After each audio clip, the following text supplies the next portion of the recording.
The sun was setting on the red battlefield moon of Gareth 9. Alien soldiers laughed, roared, and celebrated their brutal victory. Smoke filled the air, music blasted. Fires danced in the cold wind. The war was over for now. Inside the giant war camp, trophies were being given out to the strongest warriors. Strange weapons, golden armor, beasts with sharp horns. And one special gift, kept in a cage covered with thick black cloth. General Vuruk, a large alien with dark purple skin and long tusks, stood tall in front of the crowd. He raised both arms and shouted, "Tonight we honor our newest ally, the brave human warrior Jackson Rain." The crowd cheered, though some of the alien warriors looked confused or even angry. Jackson stepped forward slowly. He was tall, quiet, and his sharp eyes scanned the crowd with caution. Unlike the others, he didn't smile. His hands were still. Dirty from battle, Vuruk turned toward the cage. "Bring the final reward." 2 guards dragged the metal cage into the center.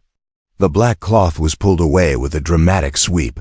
The crowd gasped. Inside the cage was a girl. She was thin, shaking, her skin pale with bruises. She had no clothes, just a thin gray cloth barely covering her. Her long white hair was dirty and tangled. Her golden eyes didn't look up. She kept her head low, like she was waiting to be hit.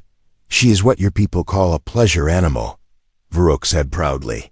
"Trained, silent, obedient. Taken from the eastern slave moons. She has no name, only a number. But for tonight, she is your prize, human." The crowd laughed. Some aliens made rude jokes. Others whistled. Jackson didn't laugh. He took a step forward. The girl looked up, just for a second. Their eyes met. Her eyes weren't empty. They were full of silent pain, like a person who had screamed 1,000 times and no one ever listened. Jackson didn't move for a moment. He saw the scars on her arms, her legs, her neck. She had been owned, beaten, used, broken, but she was still alive. Something in Jackson's heart twisted.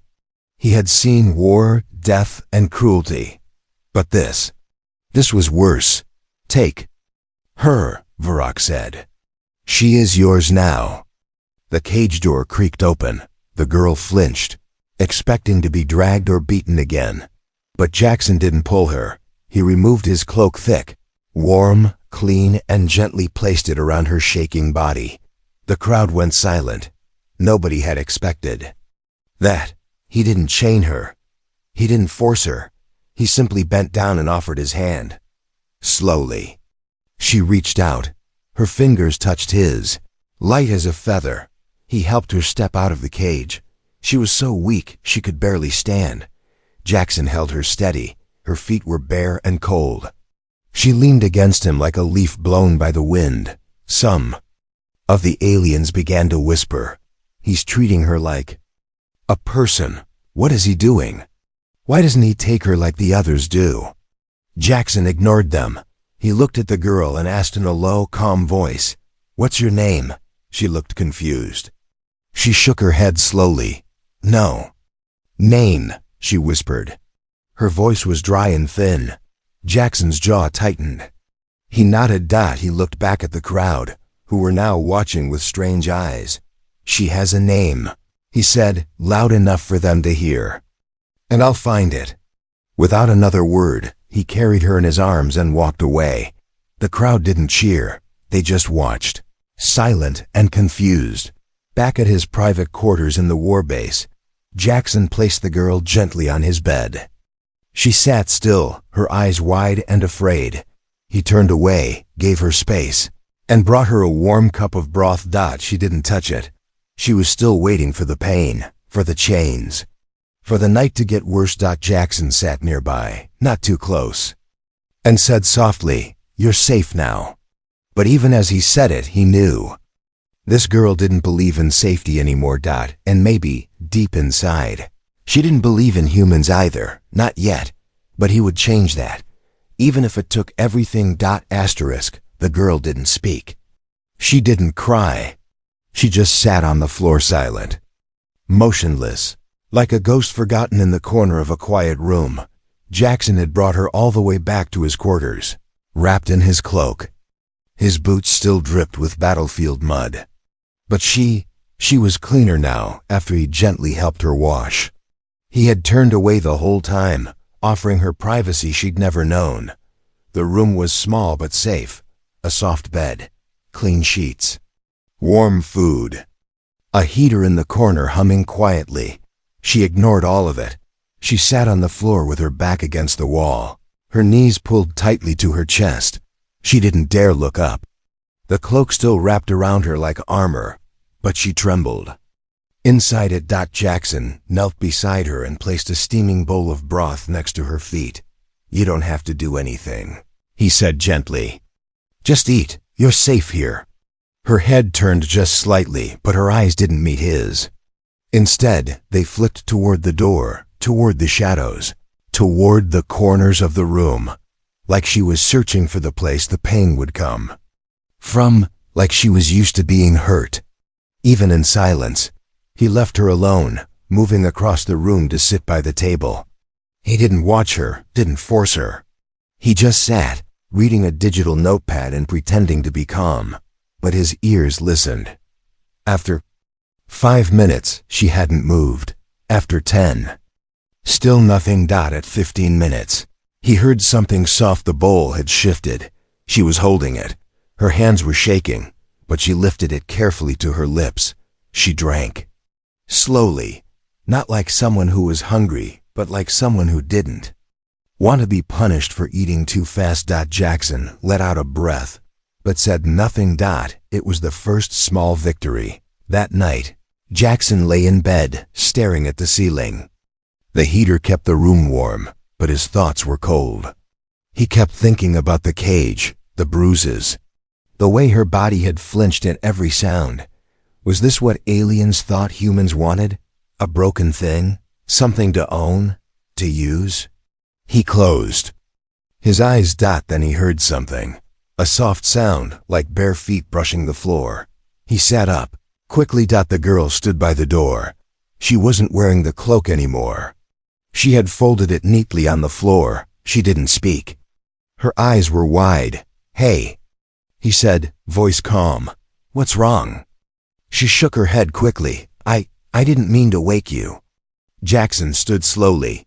"You're not in trouble. It's okay. I thought." She hesitated, words hard to form. "Maybe, if I stayed outside the room, you'd sleep better." Jackson blinked. "Why would you think that?" Her lips trembled. "Because that's what my last owner said. He didn't want to see me when he slept. I thought maybe he'd throw me out if I stayed too close." Jackson's heart twisted again. "No," he said firmly. "You don't need to stand outside." "But I don't deserve the bed," she whispered. He walked over, knelt down, and looked her in the eyes.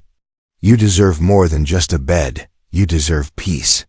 She looked confused, like the word peace was a language she didn't speak. "Come," he said, guiding her back toward the bed. She hesitated, then slowly followed. "I'll take the floor," Jackson said. "You need the rest more than I do. You're not angry?" She asked. "No," he said. "I'm just sorry I couldn't help you sooner." She sat on the edge of the bed, her small hands gripping the edge like it might vanish. Jackson lay down on the floor, using his jacket as a pillow. The room fell silent. Minutes passed. Then her voice, barely a whisper. "Why are you kind to me?" Jackson didn't answer right away. Then he said, "Because someone should have been kind to you a long time ago." A pause. Then she said the first words that made his chest ache. "My number was 447. But I like the sound of Lena. If you still want to call me that." He smiled in the dark. "Lena, it is." And for the first time in years, she fell asleep. Without fear.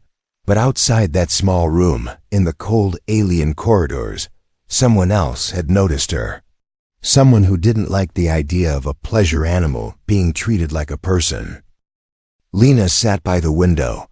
She had never looked through glass before.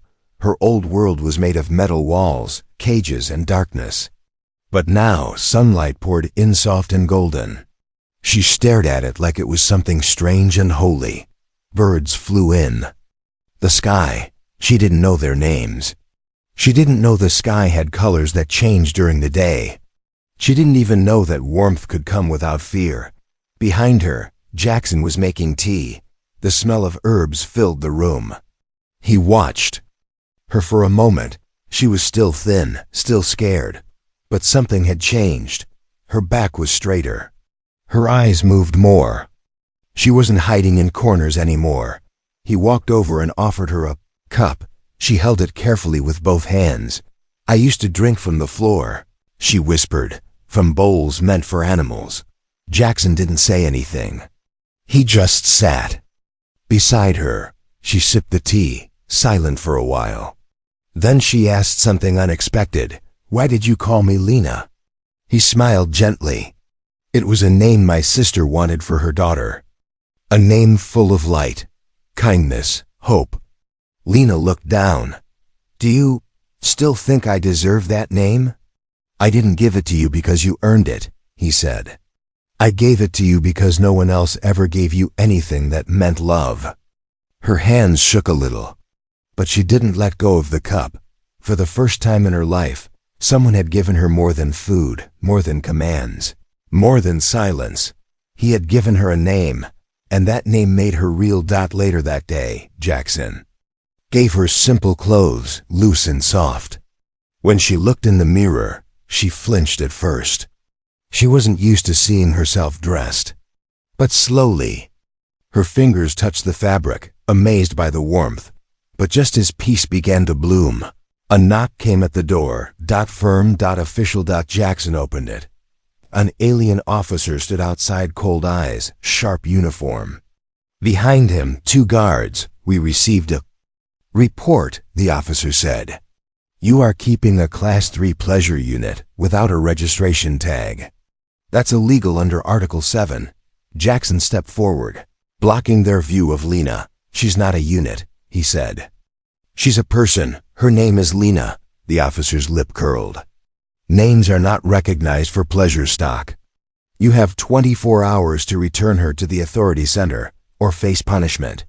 "She's not going anywhere," Jackson replied. The officer leaned close. "Be careful, human. The system does not protect things it does not own." As they walked away, Lena appeared behind Jackson, clutching the wall. She had heard everything. That night, she didn't eat. She didn't speak. She just sat with her back to him, quiet and still. Jackson approached gently. "You're safe," he said. "No, I'm not," she whispered. "They'll come. They always come. You're not property, Lena. I won't let them take you." She turned around. Her eyes were wet but strong. "Then make me something they can't take." Jackson looked at her, confused. She spoke again, this time louder. "Let me earn the name you gave me." Lena woke before the sun, the sky outside. Jackson's window was still dark blue, with only the first whispers of morning light creeping in. But she was already moving quiet as a shadow. She had made a decision. If she couldn't fight, she would serve. If she couldn't speak proudly, she would act gently. If she couldn't protect herself, she would protect the peace Jackson gave her. So she cleaned. Not because he asked, but because she feared being seen as useless. Again, she washed his boots, polished his gear, folded his clothes, and arranged the room as neatly as she could. Every corner, every surface. Her hands moved fast, like she was racing time, but they were still weak, thin, damaged. She didn't notice the blood at first, not until her fingertips left red marks across the floor. She had scrubbed too hard. The skin on her palms had split open. Still, she didn't stop. When Jackson woke up, he smelled something burning. He rushed out of the sleeping room and froze. Lena was in the small kitchen space, surrounded by broken dishes and smoke. She had tried to cook breakfast without understanding the tools. A pot had cracked. The heater coil was smoking. Her hands were shaking and her fingers were bleeding. Lena. Jackson ran to her side. What happened? She backed away, heart racing. I'm sorry. I didn't mean to. I just wanted to help. I wanted to be useful. Please don't send me away. Jackson reached out and gently took her hands. They were raw, torn. You're not useless, he said, voice low and full of pain. You never were. But hurting yourself isn't the way. Her body shook, shoulders trembling. If I don't serve, I'll be taken back. No one's taking you, he said again, firmer now. Not for what you do. Not for what you don't do. You're not with me because of use. You're with me because you deserve to live. She blinked at him like the words didn't make sense. Do you understand? He asked softly. I'm not sure, she whispered. No one's ever said that before. Later that day, she sat wrapped in a blanket, her hands bandaged gently. Jackson gave her hot soup this time. He made it himself. He didn't let her clean, didn't let her apologize. He just sat beside her and told her about his world, earth, snow, trees that changed colors, pets, music, things she couldn't even imagine. She listened like a child hearing fairy tales. Then something even more strange happened. She laughed. Just one soft, short but real. Jackson smiled.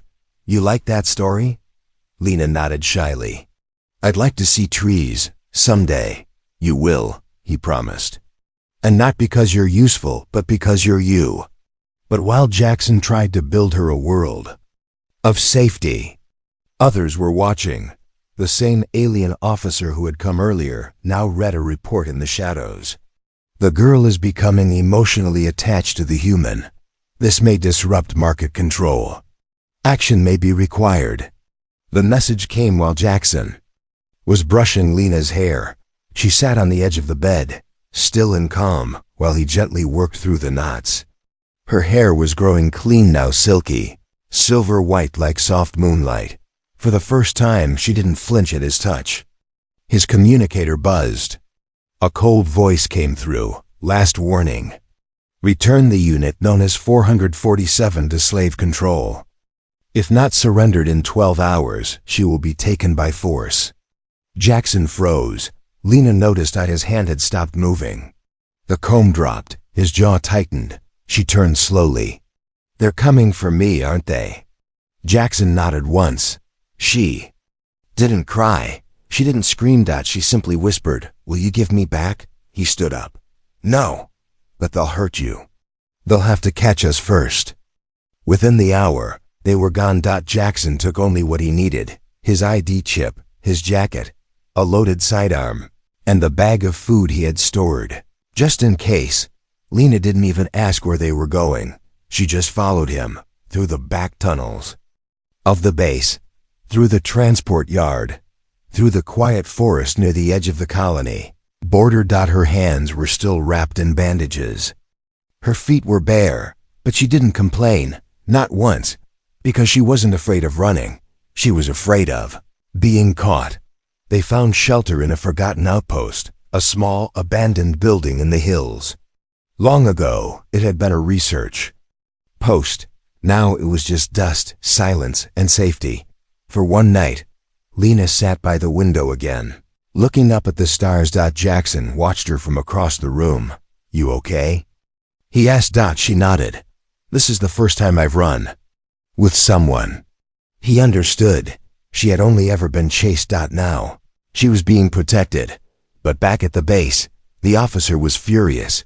Send a bounty unit. He's taken company property. One of the guards hesitated. But sir, she's just a broken pleasure. She's becoming dangerous, the officer snapped. She thinks she's a person now. If others like her see that, our whole system collapses. At dawn, Lena woke up to the sound of wind and something else. A low, distant hum. Jackson was already packing. They found us, he said calmly. Time to move. But where can we go? She asked. He looked at her with a small smile. To the one place where your chains won't matter anymore. She tilted her head. Where? He reached into his jacket and pulled out a small device. Starport access pass. Earth, he said. Her breath caught. You'd take me there? I'm not taking you, he replied. I'm going with you. The transport ship shook as it broke through the cloud line. Lena sat beside Jackson, holding onto the seat arms tightly. Her eyes were wide, her breath shallow. It was her first time in the air, first time in anything that wasn't a cage or a corner. Jackson looked calm, but he kept glancing at her. You okay? She nodded slowly, but inside she was afraid, not of falling, not of flying, but of the future. Because for the first time, she had one. They landed in a border colony, half human, half alien, where different species lived together under fewer rules. It was loud, colorful, confusing, but no one stared at her. No one called her it. No one reached for chains. It felt like a different universe. Jackson led her to a medical center. We're getting you scanned, he said. For what? She asked. I want to know if they ever hurt you on the inside. Lena froze. I don't want to know. He gently took her hand. Then let's find out together. The scan was quiet, painless, but when the machine beeped at the end, the doctor frowned. Jackson stood. What's wrong? The doctor looked at Lena, then back at him. This girl, she's not what you think. Jackson narrowed his eyes. Explain. The doctor held up a screen. This isn't a slave brand, he said, pointing to the small scar near her shoulder.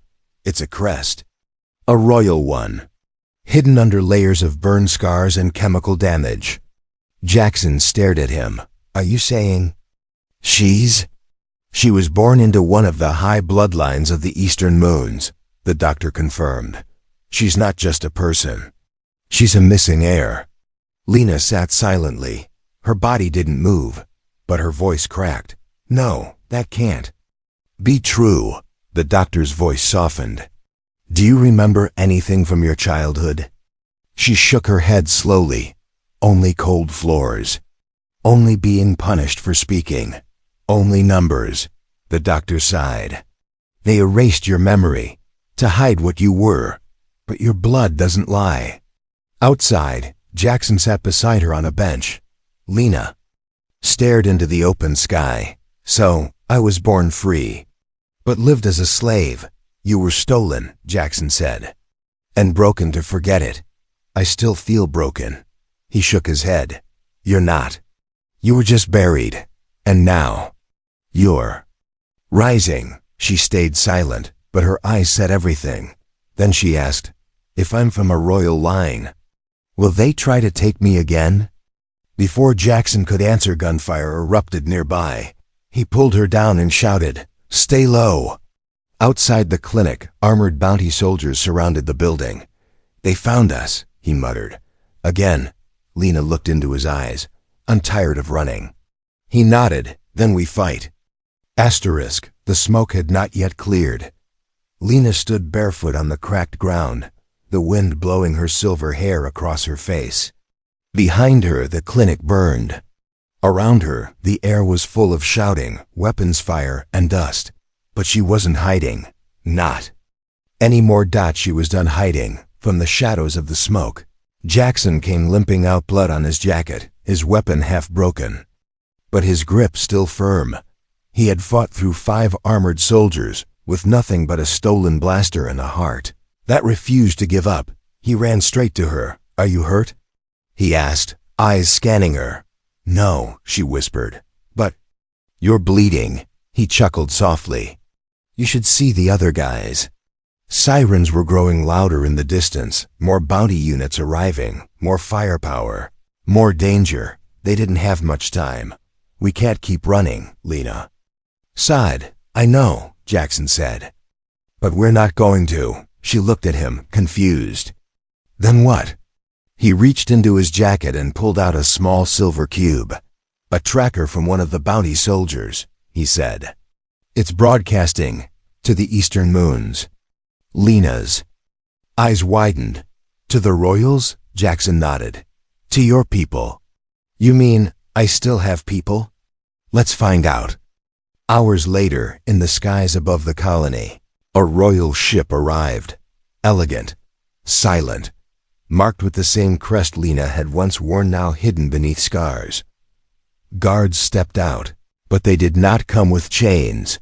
They came with open hands. An older, alien woman stepped forward. Her voice trembled. "My daughter."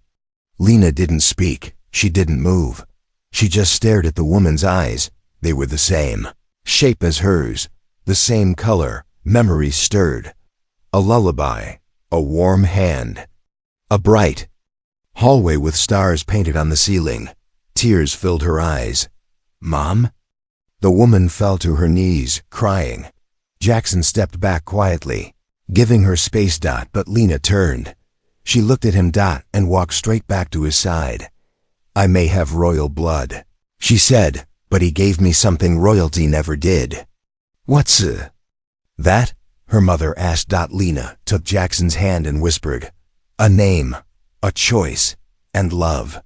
Later, the officials offered Jackson a reward: money, medals, rank. He refused them all. "I didn't save a slave," he told them. "I simply gave a person back her life." Weeks passed. The galaxy heard Lena's story. The girl once known as 447 became a symbol, not just of freedom, but of healing, of rising. She stood before thousands and said, "I was born a princess, then stolen and turned into nothing. But one human called me Lena, and from that name, I became someone again." She turned toward Jackson, who stood quietly at the back of the stage. "And he didn't just give me a name. He gave me a reason to live." They walked away from the lights, hand in hand. No more chains, no more cages. Just a future, and a name that would never be forgotten. Lena